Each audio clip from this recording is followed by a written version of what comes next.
plage a de nombreux bancs de sable. Le port de Dunkerque a donc un accès difficile. Pour pouvoir y entrer, les navires devaient emprunter des passes situées très près et en parallèle de la côte.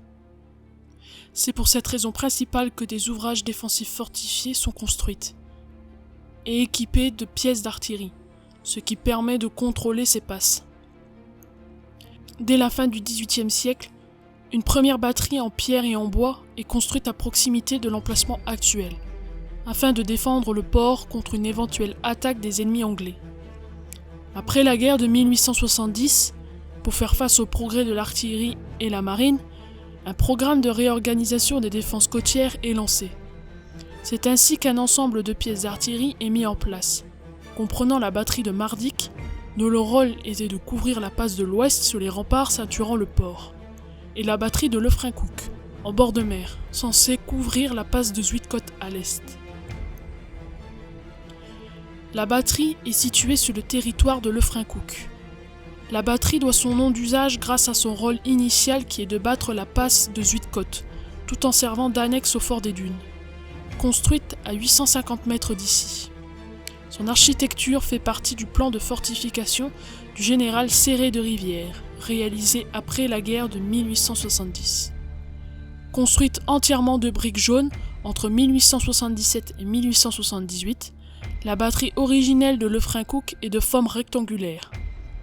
Son enceinte est de 44 à 188 mètres carrés et son parapet fait 10 mètres d'épaisseur. L'accès principal de la batterie se fait au moyen d'une route en provenance du fort des Dunes. La défense du site, délimitée par un large fossé sec, est complétée par des créneaux de fusillade régulièrement espacés dans le mur de l'enceinte, lequel comprend 2 caponnières doubles aux angles nord, ouest et sud-est. Des pièces d'artillerie sont disposées sur la crête de combat, point culminant de la batterie construit au-dessus de la caserne. Cette zone de tir était commune avec l'infanterie. Au quotidien, la vie de l'unité s'organise autour de la cour centrale pavée. Le casernement pouvait héberger jusqu'à 128 hommes. Il comprend le logement des officiers, des sous-officiers et des troupes, qui comprend des latrines, la cuisine et les magasins. Chaque chambrée est fortement aérée afin d'éviter des épidémies. Et l'approvisionnement en eau est rendu possible grâce à une citerne de 75 mètres cubes. Au tournant du 19 et du 20e siècle, la crise de l'obus torpille qui est la création de projectiles puissants capables de détruire la construction en briques, donc les travaux sont obligatoires afin de fortifier l'endroit avec du béton. Et la batterie est ainsi modernisée. Le secteur des munitions est le premier secteur concerné par cette crise. Un simple magasin en briques d'une surface de 33 mètres carrés permettait de contenir plus de 17 kg de poudre et de munitions. Une gaine qui entoure la poudrière permettait à l'air de circuler pour la protéger de l'humidité. La batterie est constamment gardée. En 1893, un nouveau magasin à poudre bétonnée est construit à demi enterré derrière la crête d'artillerie. D'une surface intérieure de 82 mètres carrés, il est doté d'une carapace en béton spécial de 3,5 mètres d'épaisseur et a une capacité de plus de 19 kg de poudre.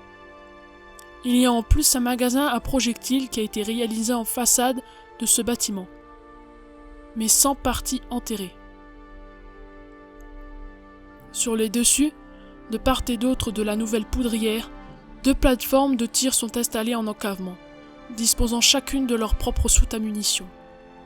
À la même époque, un poste de signaux de reconnaissance est installé à l'angle de la caponnière nord-ouest.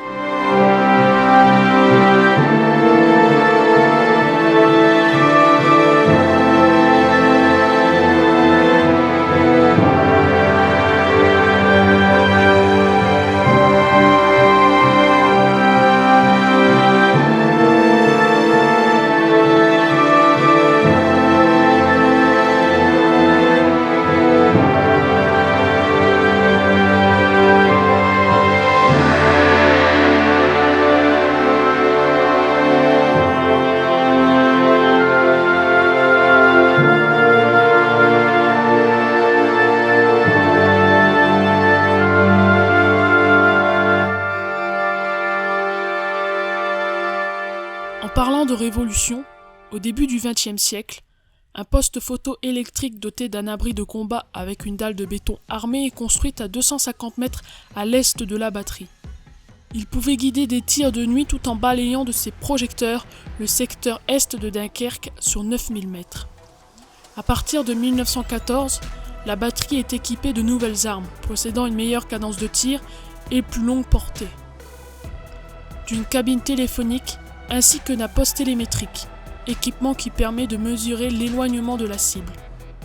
Autre changement important, la présence côté est de 2 canons protégeant la bande des dunes côtières jusqu'à la frontière franco-belge, afin d'empêcher d'éventuelles attaques terrestres par la zone inondable des Moires. Pendant la Première Guerre mondiale, le site accueille des mitrailleuses DCA, afin de contrer les attaques des aéronefs allemands. Après la Grande Guerre, la batterie passe de la tutelle des forces terrestres à celle de la Marine nationale.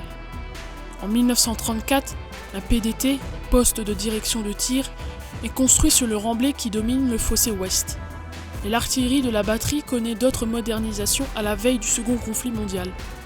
En 1938, la portée de certains canons passe de 6000 à 9000 mètres, d'autres plus puissants encore, de 11 000 à 26 mètres.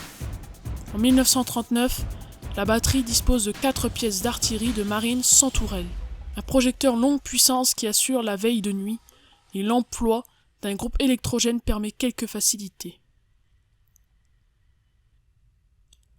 Avant l'offensive du 10 mai 1940, l'équipage des forces maritimes en poste à la batterie, sous les ordres du lieutenant Auroux, avait essentiellement un rôle de surveillance, afin de protéger le port de Dunkerque des attaques maritimes et aériennes. Durant l'opération Dynamo, les marins canonniers subissent nombre de tirs et de bombardements, coûteux en vie humaine. Les survivants évacuent le site le 3 juin 1940 à 22h. Le 4 juin 1940, les Allemands entrent dans le Lefrancouc et prennent possession du fort des Dunes et de la batterie de Zuidcote. Cette dernière est relativement bien conservée, mais son artillerie est inutilisable, les Français ayant pris soin de la saboter avant leur départ. Durant l'été 1940, les Allemands utilisent la batterie comme caserne pendant l'entraînement des troupes, dans le cadre de la préparation de l'opération Silov. Après l'abandon de ce projet de débarquement en Grande-Bretagne, la batterie devient une position défensive au sein du mur de l'Atlantique, qui est un gigantesque programme de fortification des côtes. Occupée par la marine allemande puis par la Wehrmacht, la batterie de Zuidcote prend le nom de code Batterie Malo Terminus. Elle est d'abord équipée de 3 canons anglais, qui sont des prises de guerre. Le PDT français est agrémenté d'un mirador, et de nouveaux abris en tôle métro sont construits. La défense de la batterie est assurée par de petits postes de tir et par des tranchées, un réseau de fils de fer barbelés ceinturant la zone. L'armée d'occupation, redoutant de jour en jour un éventuel débarquement allié, la défense des plages est assurée de part et d'autre de la batterie par des unités de l'aviation allemande. À partir de février 1944, sous ordre du maréchal Erwin Rommel, s'occupant du mur de l'Atlantique, la plage voit la construction de nouveaux canons mis sous casemates, plus communément appelés blocos. Ces casemates sont protégées par un réseau continu de fils de fer barbelés, placés en haut de la plage, laquelle est parsemée d'obstacles. Les casemates allemandes disposent de leur propre soute à munitions. Ainsi, durant le combat, les soldats n'ont pas besoin de sortir se réapprovisionner et ne perdent pas de temps. Le chef de pièce est aussi plus en sécurité, car il dispose d'un téléphone mural pour recevoir les ordres de tir. L'entrée est fermée par une porte blindée. Quant au camouflage, il est particulièrement soigné. Le toit est recouvert de sable, puis planté d'oya ou recouvert par des carrés de mousse, et un filet de camouflage qui masque le canon. Toutes ces précautions n'empêchent pas les Américains de bombarder en mai 1944, provoquant la mort de 3 ouvriers belges. Les Alliés continuent de bombarder le secteur pendant toute la durée des combats de la poche de Dunkerque, détruisant une grande partie de la batterie de Zuidcote. Les Allemands se rendent le 9 mai 1945, faisant de Dunkerque la dernière ville libérée de France. Le mur de l'Atlantique, imprenable selon la propagande nazie, vient de prouver son inefficacité.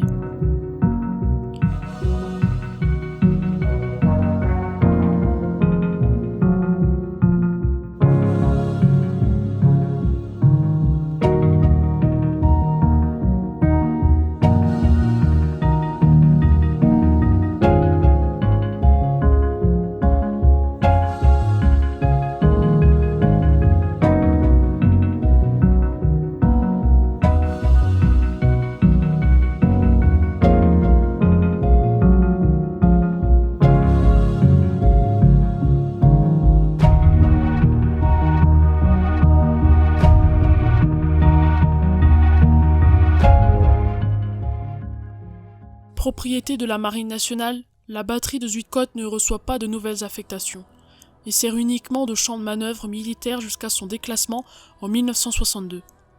Peu après délaissée, celle-ci devient un terrain de jeu pour les enfants et subit dégradation et pillage. Parfois, elle est habitée par des SDF. De nombreux bunkers se sont effondrés à cause de l'érosion naturelle. La sécurité du site devient de plus en plus précaire au fil des années.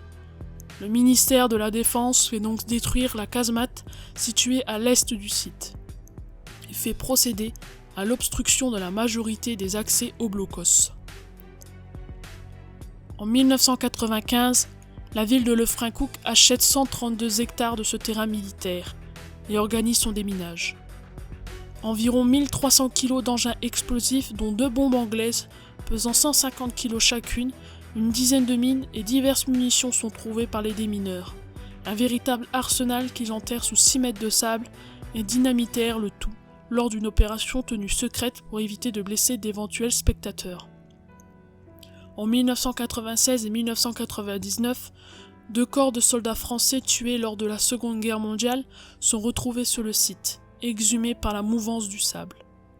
Aujourd'hui, le site est tagué et la nature a repris ses droits. Le but est aujourd'hui de faire un parcours du fort des Dunes jusqu'à la batterie, pour que celle-ci soit reconnue à sa juste valeur, même si celle-ci est utilisée pour des fêtes nocturnes et des batailles de paintball. N'oublions pas le sacrifice de tous ces soldats lors des conflits, qui se sont battus pour notre liberté. Aujourd'hui encore, les stigmates du second conflit mondial est encore visibles sur ces vestiges du passé. D'avoir marché sur les traces de la batterie de Zuidcote fut un honneur pour moi, car j'ai marché sur les traces d'hommes d'honneur.